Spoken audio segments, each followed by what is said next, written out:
Balik lagi di Bincang SGS bersama saya Gilar Prasetyo, dan kali ini berbeda dari biasanya. Kita biasanya ada di ruangan. Kali ini kita ada di SPKLU UP3 Surakarta. Ini kita ada di SPKLU yang ada di Solo, teman-teman.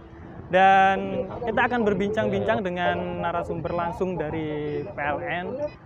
Cuman ini beliau belum datang, dan kita cek-cek dulu, lihat-lihat dulu SPKLU yang ada di sini.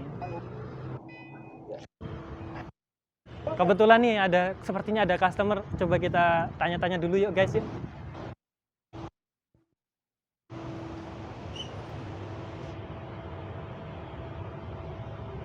Wih, ada senior manager kita kan. Ada Bang Dian Herizal, halo selamat ya. Bang Dian Herizal. Sorry, Wah, ini mau ngisi apa gimana nih? Enggak, lagi ngecek aja nih di SPKLU ini kan di PR Mobile lagi connect atau enggak gitu. Oh, iya. Ternyata kesini lagi cek-cek aja nih. Betul. Bang, ya. Di SPKLU di UP3 Surakarta. Betul sekali. Nah, ini ada unitnya, ini ada apa aja Bang SPKLU di sini? Ya, kalau yang ini yang medium ya. Medium dia pas charging ya, medium itu lebih kurang 1,5 sampai 2 jam ya. Oh, yang ini 1,5 sampai? Oh, mohon maaf, ini lebih dari 2 jam. Nah, kalau yang mau kenceng itu, wah, yang mana ini nih, yang kenceng ini. Yang kenceng ini 200 kW. Ini ultra fast charging. Menit cuma. Ultra fast charging 30 menit. Betul. Cepat sekali. Dan dia bisa ngisi langsung 2 di sini. Ini yang terbaru ya, yang terbaru dan support lah untuk semua kendaraan. Oke, ini. Nah, kebetulan karena mumpung kita udah ketemu sama Bang Dian, gimana kalau kita ngobrol-ngobrol lebih lanjut soal EV nih Bang? Oh, monggo, ayo. Nah, cuman sepertinya kalau di sini, kalau saya sih masih muda. Iya. Masih kuat ini. Iya, kalau iya. berdiri setengah jam masih aman. Oh, saya janganlah. Saya kalau bisa kita nyantai sambil oke. ngopi ya, sambil ngopi ya, gitu siap. Kita geser ini Bang. Oh, boleh, Kita boleh. ngobrol di sana. Oh, boleh. Ayo. Oke. Ya. Balik lagi di Bincang SGS bersama PLN dengan saya Gilar Prasetyo, dan di samping saya tentunya kita melanjutkan obrolan yang sempat terjadi di sana tadi, teman-teman, bersama Bang Dian. Halo Bang Dian. Siap. Sore. Bang Dian ini keren banget loh teman-teman. Dan ada salah satu yang baru saya ngerti. Ternyata di luar capaian karirnya Bang Dian ini ada satu karir yang menurut saya cukup berani diambil. Yaitu karir menjadi fans MU. Bener ya Bang Dian ya, fans MU ya? Iya, begitulah. Nah, ini cukup harusnya, berarti ini kan mental Bang Dian ini sudah teruji karena menjadi fans MU. Dan apalagi sih yang sudah teruji? Ya, yang sudah teruji tentunya yaitu electric vehicle, ya kan Bang Dian ya? Nah, kenapa sih Bang sudah harus electric vehicle ini? Kenapa, se-urgent apa sih? Sebenarnya kalau dibilang urgent ya, itu sangat urgent sekali. Karena memang kondisi saat ini mengantisipasi isu global dan efek gas rumah kaca yang mungkin bukan di Indonesia aja, tetapi di seluruh dunia itu sudah merasakan hal yang sama. Jadi memang kalau dibilang urgent, penting, ya memang kita harus beralih ke EV ini, electric vehicle. Ya, kendaraan menggunakan listrik ataupun baterai gitu. Oh, jadi yang sebelumnya menggunakan BBM bakar minyak sekarang diajak untuk beralih menggunakan EV. Betul, electric vehicle ya. Ini saya cukup terinspirasi nih Bang. Tadi setelah kita jalan-jalan di SPKLU, saya cukup tercetus ide nih. Ya. Seandainya bisa membuat inovasi, saya pengen banget nih Bang. Wah, silakan monggo. Buat inovasi nih. Nanti mungkin bisa jadi usulan ya Bang ya. Oh, boleh. Kita menerima masukan. Kan udah ada nih kendaraan berbahan bakar minyak. Minyak boleh.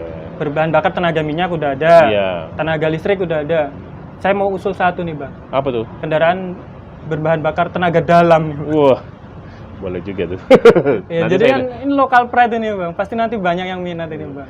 Bisa nggak kira-kira Bang? Bisa. Apapun kita harus bisa gitu. Ya. Tinggal nanti kalau jadi saya diundang.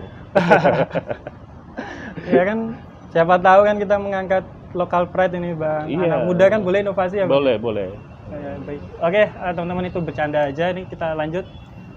Kalau EV ini dibilang begitu urgent, begitu penting, secara regulasi gimana Bang? support dari pemerintah ini dalam mendorong upaya transisi dari BBM ke bahan bakar listrik ini? Iya, secara regulasi sebenarnya Perpres nomor 55 tahun 2019 ya, tentang percepatan program kendaraan bermotor listrik berbasis baterai ya, baterai electric vehicle untuk transportasi jalan. Terus itu menugaskan PLN ya, sebagai perintis pembangunan ekosistem KBLBB, pembangunan SPKLU yang seperti itu, dan SPBKLU. Dan juga saat ini PLN memberikan insentif dan stimulus PPN untuk pembelian motor dan mobil listrik guna mempermudah masyarakat yang ingin melakukan konversi kendaraan BBM ke KLBB. Ada insentif? Ada, kita namanya memberikan, kalau pajaknya dari pemerintah ya, tetapi dari PLN-nya itu insentif sendiri. Oh, insentif. Ya, biar masyarakat itu ya apa ya, tergiur gitu, menarik lah gitu, untuk menarik masyarakat untuk berubah dari BBM menjadi EV ini gitu. Ya, karena namanya perubahan itu kalau nggak distimulus, nggak dikasih trigger agak ini ya Bang, agak butuh. Ya untuk lebih cepat, lebih cepat perubahannya itu, sehingga nanti dalam waktu tertentu kita bisa mengharapkan masyarakat sudah menggunakan EV semua. Berarti ada estimasi tertentu target nanti masyarakat beralih menggunakan EV ya. Di PLN sendiri sih direncanakan oleh Pak Dirut tahun depan ya. Tahun depan itu semua kendaraan operasionalnya yang di PLN itu sudah menggunakan kendaraan EV semua. Iya. Ya menjadi contoh lah, mengajak orang masa nggak contoh gitu kan. Tadi kan apa tuh tenaga dalam kalau nggak masnya nggak mau mulai duluan. Oh iya, kan? beda saya harus nyontoin duluan ya. Iya harus dong. Nanti saya pikirkan lagi nanti. Siap. Jadi nanti ini Pak, saya cara menyalakannya menggunakan batin saya. Dibatin aja lah pokoknya. Iya. Ya, oke. Dan kenapa sih Pak, kalau emang dirasa begitu penting, kelebihannya apa sih Pak, secara benefitnya menggunakan EV dibanding kayak bahan bakar minyak dan lain-lain? Iya, kalau kelebihannya banyak ya. Yang pertama itu secara biaya operasional tuh lumayan irit ya. Yang biasanya kalau motor yang menggunakan BBM itu ada rutin. Kalau motor yang menggunakan EV itu sudah mulai berkala lebih ini. Terus sekarang ini kan ramah lingkungan juga ya Pak? Oh, ramah lingkungan jelas. Itulah eco ya, go green gitu ya. Ya karena memang nggak ada asap, nggak ada polusi. Terus terutama di kota besar ya, yang saat ini Jakarta itu untuk mobil yang EV ini ya dia nyelonong aja, untuk ganjil genap dia boleh masuk gitu ya. Oh, boleh masuk. Boleh masuk. Enak. Ya, artinya kan nggak perlu 2 mobil ya, dia cukup 1 mobil tetapi tetap bisa masuk gitu. Berarti banyak ya kelebihannya kalau menggunakan EV. Banyak. Pertama tadi ramah lingkungan ya. Iya, ramah lingkungan. Yang utama tuh ramah lingkungan. Dan selain mobilnya yang ramah lingkungan, akhirnya penggunanya juga jadi ramah ke lingkungan. Oh iya. Karena kalau yang pakai BBM kan ada yang, mohon maaf istilahnya kalau di sini tuh digeber-geber gitu. Oh iya. Kalau itu kayak itu ya, off-road gitu ya, main trail-trail gitu ya. Kalau yang pakai EV kan suaranya smooth gitu ya, jadi ke lingkungan nyaris tak terdengar gitu. Bener tuh, jadi ramah tuh.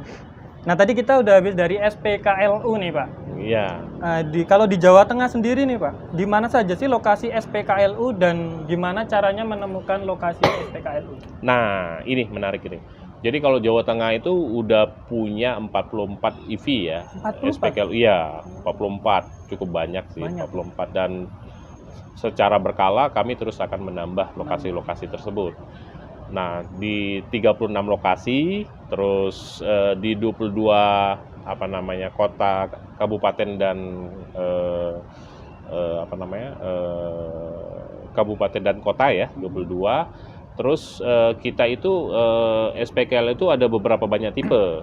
Saat ini nih yang apa aja itu, Pak? Tipenya yang pertama itu ultrafast charging. Itu ada 7 ya. Iya, kalau ultrafast charging itu kalau kita ngecas itu lebih kurang 30 menit. Kalau dari nol ya. Dari Dan nol. itu sampai ke maksimumnya berapa ini?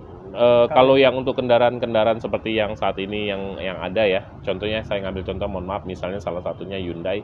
Hyundai itu kan lebih kurang kalau nggak salah 39 kW ya baterainya itu.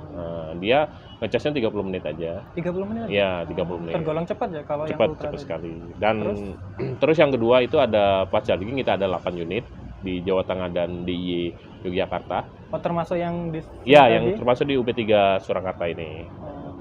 Terus medium charging itu lebih kurang 1,5 sampai 2 jam. Dan yang terakhir adalah 16 unit slow charging. Itu biasanya home charging ya, yang ada di rumah-rumah, ataupun yang sifatnya dia butuh waktu lebih lama lah dari yang ini waktunya. Karena ngecasnya bisa sambil disampingkan kalau di Betul, rumah gitu. Iya. Dan tadi pertanyaan menarik, di mana kita bisa melihat itu ya? Nah, saya mau nanya dulu, Masnya udah install PLN Mobile belum? Wah, PLN Mobile? Iya. Sudah dong. Wah, coba kita lihat. Saya kan Electrizen saya. Wah, siap. Electrizen Iya. bahasa. Kayak kalau DMU tuh apa ya? The Red Devil ya. Ini. Oh iya, sama kita ya. Nah, cuma nih Pak, saya ini kan mungkin representasi netizen yang Pak, kurang edukasi. Nah, mungkin bisa diedukasi dulu. Oh, nih, boleh. Teman-teman termasuk saya juga nih soal. Nah, jadi sekarang itu di PLN Mobile itu ya, di mana saya itu ya, di PLN Mobile itu sangat mudah sekali ya, dan dapat kemudahan-kemudahan. Nah, terkait untuk electrifying EV ini, di sini ada tombol yang paling kiri ujung itu. Terus kita bisa melihat misalnya bapak atau teman-teman atau mas-masnya, mbaknya ya, jalan mau ngecas itu sudah nampak, dia sudah kelihatan. Saya pengen ngecasnya di daerah mana? Contohnya saya dari Jakarta nih, dari Jakarta jalan mau ke Surabaya. Saya nggak usah takut di mana titik-titik lokasi yang harus saya ngecas. Karena di sini udah muncul terdekat gitu. Iya, terdekat. Oh, ternyata saya misalnya di daerah lewat Solo ya. Contohnya di sini. Oh, ternyata ada nih satu. Nah, jadi bisa singgah, tinggal memprosesnya. Dan pelaksanaannya cukup mudah, sangat mudah sekali. Seperti kalau ngecas itu dia cukup kayak kartu e-money gitu ya, gampang gitu. Tinggal ngisi pulsa, ngisi token gitu, pembayaran, diproses. Terus kita bisa monitor ini sampai 30 menit kan cukup lumayan untuk ngopi-ngopi ya. Kita kalau contohnya di Surakarta ini ada tempat nyantai dulu ya, di ruangan nyantai 30 menit bisa kerjanya rest area gitu.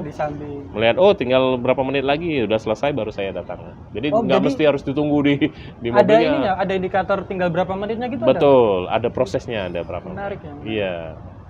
Jadi tidak perlu ditunggu, 30 menit diam gitu ya. Padahal 30 menit bisa kemana-mana sudah ya. Begitu Mas. Ternyata menarik banget nih teman-teman. Ternyata caranya mudah banget nih, tinggal download aplikasi PLN. Betul. Di sini akan saya warga saya nanti akan saya suruh semua uninstall aplikasi yang ada di HP, ganti PLN Mobile. Oh, siap. Pokoknya harus PLN Mobile semua. Iya, banyak kemudahan yang ada di PLN. Karena ternyata banyak kemudahan yang bisa kita akses melalui PLN Mobile, teman-teman. Oke, dan nah ini tadi nih Pak, ini kebanyakan pasti nanti netizen banyak yang nanya ini. Oh, mohon maaf, Electrizen ini banyak yang nanya ini. Persoalan charging kendaraan listrik ini Pak, ini gimana sih Pak? Kayak mungkin tadi kan sudah dijelaskan mungkin tentang waktunya dan lain sebagainya. Iya. Nah, persoalannya itu gini, masyarakat ini kan, kalau saya bercerita kendaraan dulu ya, kendaraan itu kalau full 300 full itu bisa jaraknya tuh 300 sampai 400 ya, sesuai dengan kendaraannya masing-masing lah. Baik itu yang mini ataupun yang kayak sedan gitu ya. Nah, artinya kalau 300 itu kan cukup jauh ya. Kalau saya lihat Semarang Jakarta tuh sekitar 400 ya. Iya. Artinya kalau dia habis dia akan berhenti di titik-titik yang dia ragu gitu. Oh, nih kayak mau habis nih, saya tinggal berapa persen lagi saya harus charging. Contohnya di jalan tol ya, kita juga sudah menyediakan titik-titik tersebut. Tetapi pada umumnya masyarakat itu kalau pulang ke rumah dia ngecasnya di rumah. Nah, dan kita memberikan insentif itu, penyalaan insentif itu di pukul 10 malam sampai jam 5 pagi. Ada insentif itu Pak? Betul. Dari jam 10 malam sampai jam? Betul. Itu diskon 30%. Wah lumayan tuh. Iya. Bisa disambi nobar MU sambil Oh ngetes iya. mobil kan masih Masih dapat itu, insentif lagi ya. dapat diskon, iya. insentif kan gitu ya. Jadi lebih Minimal kalau MU kalah kan mobilnya Oh jangan terisi full kalah, gitu. jangan kalah. MU tuh tidak pernah kalah, Oke, cuma siap. belum Belum beruntung beruntung saja. ya. Oke, mungkin dilanjut, Pak. Oke. Kemudian itu tadi ada insentif dari jam 10 sampai jam 5 Jam 5 pagi, ya. Jadi dari 300 sampai 400 km itu. Betul. Itu berarti yang tadi kalau pakai ultra fast charging cuman 30 menit menit ngisi segitu dari 0 sampai ngisi penuh gitu. sampai penuh. Iya. Dan itu bisa dari Semarang ke Jakarta tuh. Bisa. Kira-kira kisaran biayanya, Pak? Kalau kisaran biayanya lebih Per- kurang ya, lebih kurang kalau mobil Hyundai. Saya ngasih contohnya mobil Hyundai ya. Per KWH Per KWH-nya itu kan 2466 ya. 2400 2500-an lah ya. Ya, 2500-an. Terus yang mobil-mobil yang baru sekarang ini kan teknologinya semakin bagus terus. Jadi KW-nya baterainya ya, baterai yang ada di mobil itu lebih tinggi ya. Kayak sekarang kan kalau nggak salah tuh 75. Artinya lebih kurang 150.000 cuma. Oh, 150.000 itu 150. penuh dari Semarang ke lebih hemat ya berarti Jakarta ini. gitu. Lebih irit ya? Ya, lebih sangat irit sekali. Nah, ini harus mulai beralih nih teman-teman Masnya nih. udah bisa nanti beli kendaraan boleh biar saya ini nanti. Siap, semoga segera ya, Pak. Amin, Ya? ya. Nah, kalau cara pembayaran pengisian listrik di SPKLU tadi, Pak, apa ya sesuai lewat aplikasi tadi atau mungkin bisa pakai barcode atau gimana?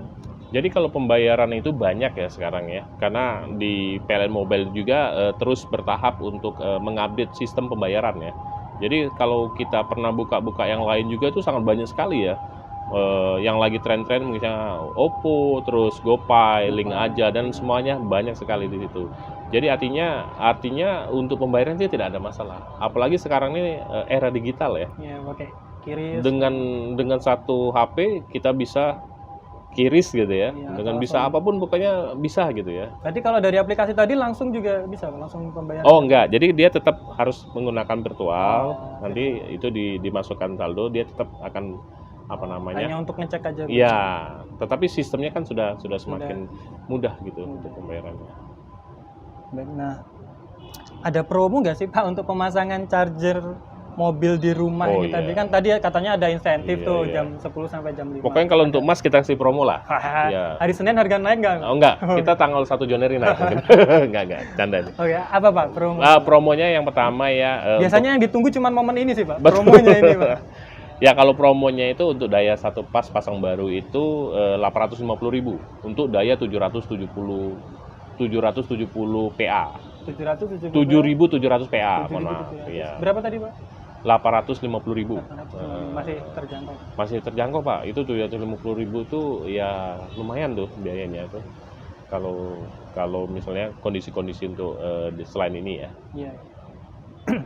Terus Kemudian ada juga promo ada lagi? perubahan daya, cukup membayar 150.000, itu dayanya sampai dengan 11.000 PA. Oh, untuk menaikkan kapasitas dayanya Betul, tadi ya, Pak? misalnya Mas rumahnya 1.300, pengen naik daya ke ini cukup 150.000. Oh. Ya. Kemudian ada lagi Pak? Terus ya itu tadi paling diskon ya, diskon yang tadi saya sampaikan dari pukul 22 ya, pukul 10 malam sampai jam 5 pagi itu diskon 30%. Ada di sini. Ya artinya promonya ada, terus insentifnya kita tambahkan lagi. Oh, double nih. Double, berarti. ya. Jadi Menarik banget. menaik banget. Ya, silakan. Besok kami tutup, tidak, canda. Besok tetap kami akan buka. Ya, nih teman-teman nih, segera beralih nih karena tadi sudah banyak promo, banyak Insentif. Ini kapan lagi bisa menikmati mobil listrik dengan budget yang tadi tentunya sangat terjangkau tadi ya. Iya.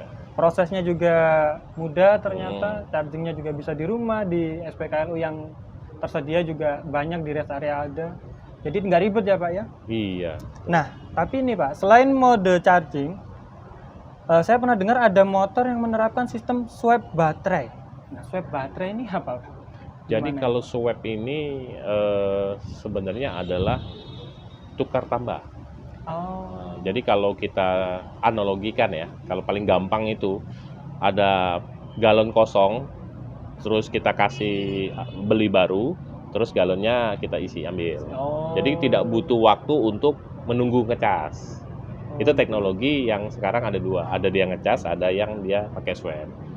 Oh, berarti semacam kayak isi ulang tapi tinggal ditukar. Ya, ini tinggal ditukar baterainya. aja gitu, tinggal tukar. Oh, Tinggal tukar.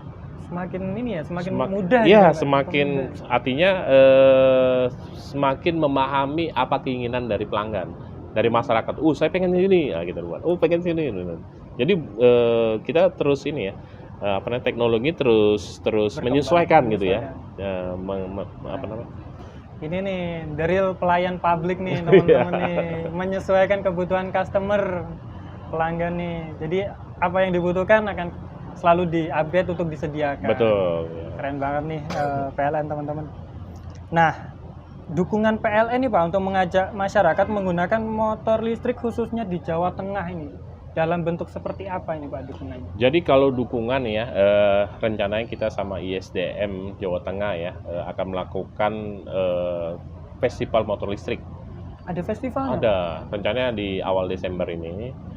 Jadi di Solo ya, di Solo dengan mengajak pemerintah setempat, penyedia motor listrik dan komunitas motor listrik. Ya tentunya acaranya yang pertama tuh sosialisasi subsidi pembelian motor listrik, terus touring ya. Kan orang tuh apa sih motor listrik? Biasanya kan pengen lihat, pengen ngerasakan, itu dilakukan touring. Pengen Terus uji coba, betul nge-drive-nya lah. pamerannya. Dan yang lebih menarik sekarang nih, orang selalu bertanya, Pak saya sudah punya motor biasa, saya pengen beralih, nggak mungkin saya beli lagi Pak. Ya ada solusinya, dikonversi. Oh, dikonversi Ya bisa dari Pak? BBM bisa, sekarang lagi dikembangkan dan terus dikembangkan. Gimana itu Pak? Dikonversi? Jadi dari BBM itu nanti diubah menjadi berbasis baterai. Motornya tetap sama. Oh, motornya tetap sama, Iya. hanya dalemannya nih yang Dalemannya, dirubah gitu. jeroannya itu diganti gitu. Itu Bisa itu Pak? bisa. Dan sekarang terus menarik. dilakukan. Bulan kapan nih Pak? Desember? Desember, jangan lupa ya nanti hadir. Ada hiburan-hiburannya nggak Pak? Insya Allah hadir, ada. Iya. Siap tuh. Meriah banget Pak ini. Iya. Dan ternyata banyak edukasinya kita ya teman-teman, dapat insight baru tentang penggunaan EV ini tadi. Iya. Selain banyak kemudahan, banyak akses yang dipermudah, fasilitasnya, juga kenyamanan dalam menggunakannya, ternyata menjadi faktor kenapa kita harus segera beralih dari BBM menjadi EV, menggunakan teknologi listrik. Ya, ada tambahan lagi mungkin dari Bapak untuk pesan-kesan untuk teman-teman? Ya, semuanya? kalau kesan-kesan saya sih perubahan itu mulai dari kita ya. Perubahan dari kita, dari kami, dari PLN itu memberikan contoh ya, contoh bahwa tidak sesuatu hal yang baru itu tidak enak sebenarnya. Tinggal ya kita ya awalnya yang biasa bunyi suara sekarang tidak bunyi suara gitu ya. Nah, sekarang kami juga udah mencoba, itu ternyata nyaman saja gitu loh, nyaman saja. Dan kami berharap nanti semua masyarakat ataupun kalangan bisa menggunakan EV ini. Dan tentunya kita mendukung program Go Green ya, ramah lingkungan. Nah, itu teman-teman, mari kita support program Go Green ramah lingkungan dengan menggunakan motor berbasis EV ini teman-teman. Dan ternyata itu tadi banyak insight yang kita dapat, dan silakan nanti teman-teman bisa coba untuk beralih menggunakannya, dan bisa nanti kalau kurang jelas infonya bisa tanya-tanya ke pihak PLN langsung, atau jangan lupa tadi download aplikasi PLN Mobile. Nah, di situ banyak informasi yang bisa teman-teman akses tentunya ya. Mungkin cukup sekian podcast kita siang hari ini, podcast Bincang SGS bersama PLN, bersama Bang Dian Herizal. Terima kasih atas waktunya. Sebuah kesempatan yang luar biasa bagi saya, dan akan kita sambung untuk podcast-podcast bincang berikutnya. Terima kasih.